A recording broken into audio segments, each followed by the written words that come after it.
retirar meu terninho pra vocês verem que eu estou falando sério, que eu já estou em ritmo de férias e em ritmo de recesso. É sobre isso que a gente vai falar, sobre recesso forense. Então, vambora! Oi pessoal, o vídeo de hoje Precisa fazer um depósito judicial e não sabe como? por isso eu resolvi fazer esse vídeo. Gente, vamos lá. Antes de eu começar esse vídeo, a gente precisa diferenciar recesso forense da suspensão de prazos processuais, porque são coisas diferentes. No decorrer do vídeo, vocês vão ver que eu vou falar sobre recesso e sobre suspensão. Então, quando a gente vai falando suspensão, é suspensão dos prazos processuais, combinado? Então vamos lá. O que é o recesso forense? Recesso forense é quando os tribunais, os fóruns, eles param de funcionar, exceto o plantão que a gente vai falar no decorrer do vídeo. Mas, via de regra, durante o recesso, os fóruns não fazem atendimento, não dão andamento processual, não há despacho, não há forma de você falar com o juiz. E o recesso, ele dura do dia 20 de dezembro ao dia 6 de janeiro. Então, o recesso é isso daqui, do dia 20 de dezembro ao dia 6 de janeiro, ok? Já a suspensão dos prazos processuais é outra coisa. E essa suspensão dos prazos processuais, ela vai do dia 20 de dezembro ao dia 20 de janeiro. Mas atenção que tem algumas pegadinhas aí que a gente vai falar também no decorrer do vídeo. Explicadas as diferenças de um e de outro,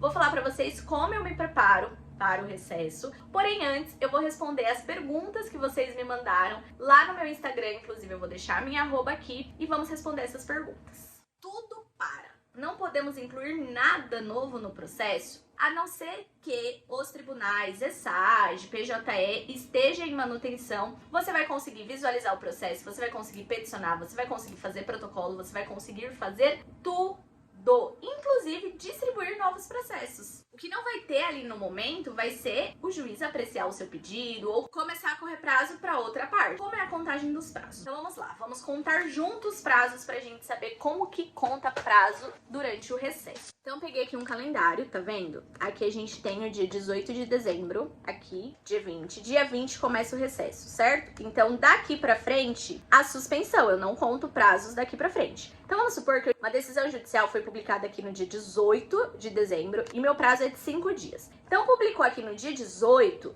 eu vou contar o primeiro dia útil subsequente, que vai ser o dia 19, então vai ser dia 1. Dia 20 não conto, então dou uma pausa aqui no meu processo, vai ficar bem pequenininho pra vocês verem, mas eu volto a contar aqui no dia 22 de janeiro, porque o dia 20 é num domingo. Então, o dia 2, o meu prazo vai ser dia 22, então dia 2, 3, 4, 5. O meu último dia do prazo vai ser aqui dia 25 de janeiro. Vocês viram que eu pausei o prazo. Agora, se o meu prazo tivesse sido publicado aqui no dia 19, primeiro dia útil subsequente é o dia 20, não iria contar o dia 20. Qual ia ser o meu primeiro dia contando esse prazo? Ia ser lá em janeiro, no dia 22 de janeiro. Primeiro dia útil do meu prazo ia ser no dia 22 de janeiro, tá? Agora uma coisa que vocês vão ver é que depois do recesso, lembra que eu expliquei que são coisas diferentes? Vai começar a sair decisão, vai começar a sair ato ordinário, vai começar a sair demandas que você vai precisar cumprir prazos. Então, tudo isso que for lançado depois do dia 6 de janeiro vai ser oficialmente publicado no primeiro dia depois do recesso. Então, se o recesso vai até o dia 20 de janeiro, vai ser publicado no dia seguinte útil, então vai ser no dia 22 de janeiro. Vamos supor que a juíza deu uma decisão no seu processo no dia 11 de janeiro. Vai ser publicado aqui, ó. Você vai ter acesso antes, mas publicado mesmo vai ser dia 22, então o seu prazo vai começar a contar no outro dia, dia 23 de janeiro. Entendido? É assim que você vai contar os seus prazos. Aqui eu queria fazer um adendo em relação aos prazos. Gente, os prazos processuais que suspendem são aqueles regidos pelo Código de Processo Civil e pela CLT. Prazos de processo penal, CPP, analisar os artigos se realmente possui a suspensão. Muitos prazos não têm. Leis especiais, como leis de locação, não suspende prazo.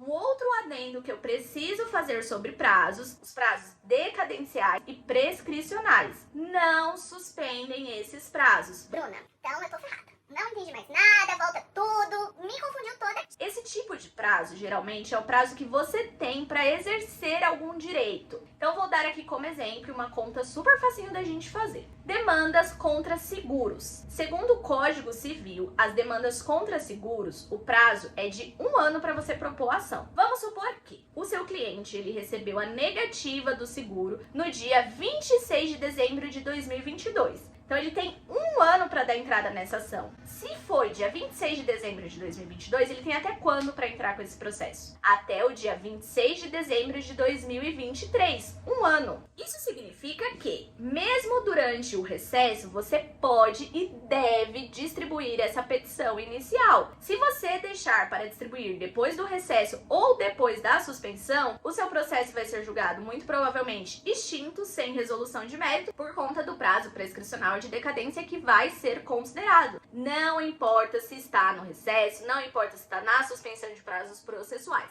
Prazos decadenciais e prescricionais não suspende. Vou colocar aqui um adendo, tá até escrito aqui, uma lei que foi feita durante a pandemia da Covid e que afetou os prazos decadenciais e prescricionais. Então, você pode ali ter uma brecha de acordo com essa lei se encaixar. Outra pergunta que eu recebi: como ficam os processos de alimentos onde pode surgir necessidade de cumprimento de sentença? Primeira coisa, qualquer tipo de processo que chegar, você primeiro vai ter que ver qual que é a legislação. Alimentos, embora tenha uma legislação específica, o procedimento ele tá todo lá no Código de Processo Civil. Então, você pode distribuir a ação de cumprimento de sentença. Pode ser que tenha, inclusive, decisão proferida no cumprimento de sentença após o recesso, mas ainda durante a suspensão. A diferença é que, mesmo sendo uma demanda que sim, ela é considerada de urgente por ser verba alimentar, os prazos ficam suspensos durante a suspensão. Outra pergunta: tutela de urgência suspende também? Sempre fico com essa dúvida.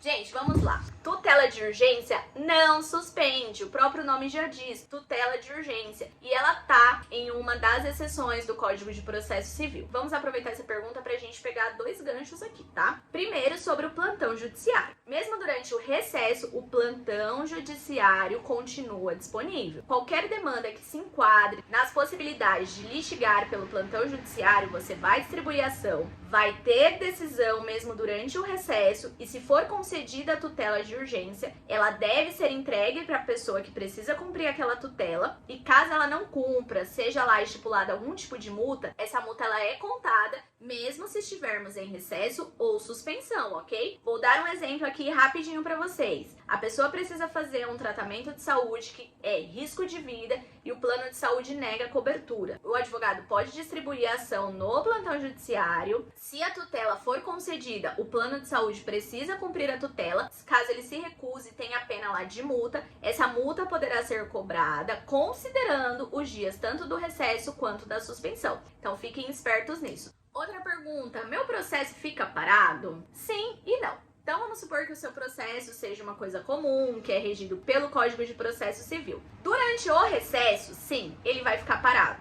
Não vai ter nenhuma movimentação da serventia, não vai ter nenhuma movimentação do juiz. Após o recesso, ou seja, após o dia 6, o processo pode ter andamento. Mas qualquer andamento que ele tiver, se for sobre prazos processuais, não vão ser contabilizados até o dia 20 de janeiro. Também não são marcados no período da suspensão de prazos audiências e nem sessão de julgamento. Então, também não tem sustentação oral durante a suspensão de prazo. O que significa que, de certa forma, na prática, o seu processo, sim, ele pode ficar parado. Ele vai ter uma movimentação, mas na maioria das vezes essa movimentação só vai ser efetiva após o dia 20 de janeiro. E recebi essa daqui: muito advogado para, autônomo aproveita para trabalhar e tira férias em outra data. Bom, eu sou autônoma e no meu caso eu paro, e agora a gente vai para a parte do vídeo em que eu explico para vocês como eu me preparo para o recesso forense. Todo ano é a mesma coisa. Eu prometo que antes do recesso eu vou ter distribuído todas as minhas petições iniciais, eu vou ter cumprido todos os meus prazos, eu não vou deixar prazos para serem cumpridos depois do recesso, ainda que eles vençam depois do recesso, e eu prometo que eu vou conversar com todos os meus clientes antes do recesso. Dessas 3, geralmente eu consigo cumprir apenas 2 e eu vou falar aqui para vocês. A primeira é a distribuição de petição inicial, então se eu tiver com todos os documentos dos clientes, eu faço o possível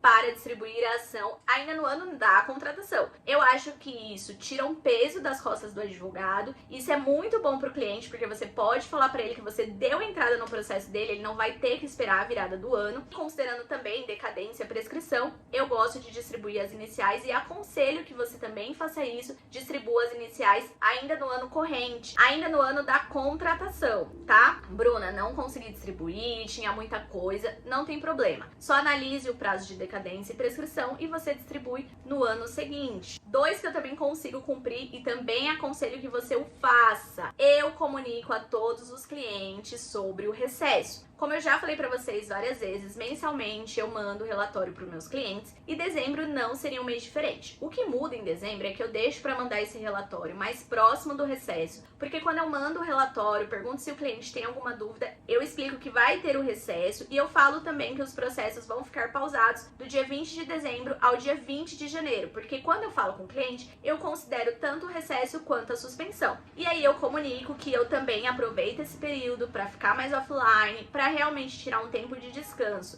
Então, mesmo sendo advogada autônoma, eu tiro esse descanso. Eu trabalho na maioria com processos regidos pelo CPC, então eu tiro esse descanso, eu tiro essa pausa até o dia 10 mais ou menos. Então, assim que termina o recesso, eu logo volto também às minhas atividades normalmente, porque como eu falei pra vocês, também já começa a ter decisão, já começa a ter despacho, já começa a ter ato ordinário. E final do ano é um tempo que passa assim, ó, você piscou é Natal, piscou é Ano Novo, piscou, voltou a data de trabalhar. E eu acho importante ter esse momento de descanso, de reflexões, de resoluções de ano novo. Então, realmente, eu sempre falo, né? Então, por mais que eu também pause ao longo do ano, tente tirar umas férias aqui, umas férias ali, essas férias nunca são longos períodos, então uma semana já é uma férias imensa pra mim. Geralmente, a minha pausa durante o ano é de 3 a 4 dias no máximo, principalmente quando você trabalha sozinha. Porque quando você trabalha sozinha, você não tem como parar 15 dias, 20 dias, é impossível. Você pode ter audiência, você pode ter prazos, né? Há prazos que são apenas 5 dias para cumprir, então não tem como você tirar muitas vezes uma férias mais longas. Se você não tiver uma ajuda, se você não tiver um sócio, se você não tiver um estagiário, não tiver ali alguém na sua equipe te ajudando com isso. Então, por isso,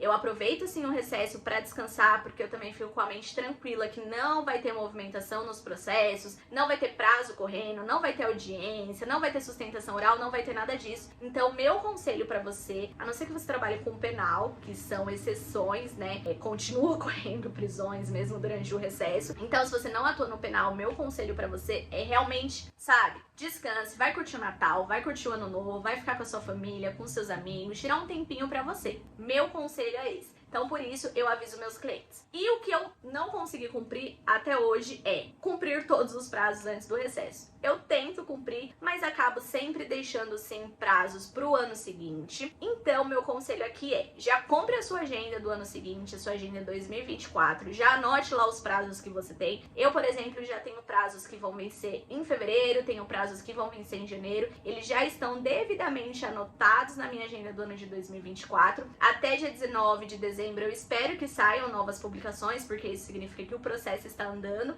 Então, eu espero que saiam novas publicações. Para quê? Para eu já deixar lá anotado na minha agenda e realmente tirar da minha mente, colocar num papel e só pensar naquilo o ano que vem. De todas essas dicas, eu acho que a mais importante é você manter uma comunicação pro cliente. Então, decidir se você vai realmente descansar ou não. Se você for descansar, comunique aos seus clientes, mande uma mensagem informando do recesso, informando que você vai fazer essa pausa e que durante essa pausa, né, você só vai tratar de questões realmente de vida ou morte, ou seja, questões de extrema urgência. Então é isso, eu espero que vocês tenham um ótimo recesso. Se ficou alguma coisa faltando no vídeo, pode deixar aqui nos comentários ou me chamar lá no meu Instagram, vou colocar aqui o @. Se você gostou desse vídeo, eu peço que você curta, comente e compartilhe. E também aproveita para se inscrever no nosso canal. Toda sexta-feira agora vai ter vídeo novo.